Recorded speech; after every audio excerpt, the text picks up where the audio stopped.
So a big reason for that relationship has been actually oil, because Russia is fundamentally an oil state, which means they produce a huge amount of oil that can be exported out into different countries, into different regions.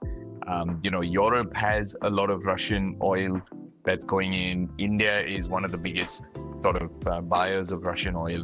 And so everything from our electricity to our petrol to all of that, a lot of it comes from Russia.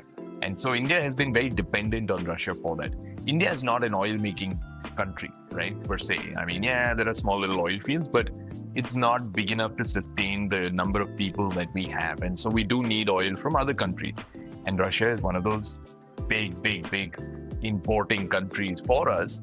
Yeah. And the other thing that India and Russia work together on a lot, actually joint cooperation, which means they both work on, is defense, right? India buys a lot of weapons from Russia. We've bought fighter jets, we bought tanks, we bought submarines. Sukhoi. The Sukhoi, exactly. So we've got a ton of weapons from Russia. We've even developed weapons together with Russian scientists and researchers. So there's been a lot of cooperation on defense equipment and weaponry as well.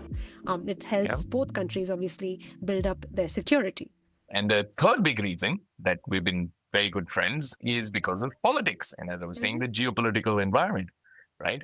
And now especially, think about it. When Trump came in, he started with all of his tariffs and, a lot of clampdown against other countries' products in the US. And so countries started realigning themselves. Think about it. And we've given this analogy in one of the previous episodes.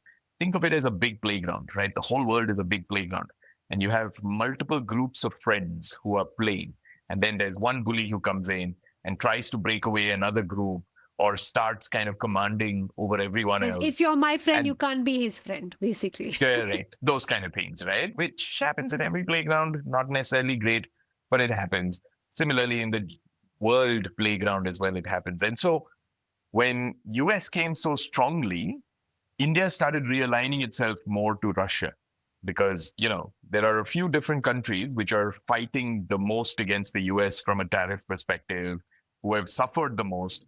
And they are Russia, they're India, they're China, and this is really, really important because it's suddenly also the power shifting, right? Mm-hmm.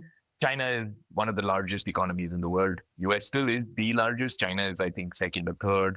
You have Russia, which is one of the largest countries in the world. You have India, which is, again, one of the largest populations in the world. And so when you combine these three, it's pretty powerful sort of, dynamics and how it changes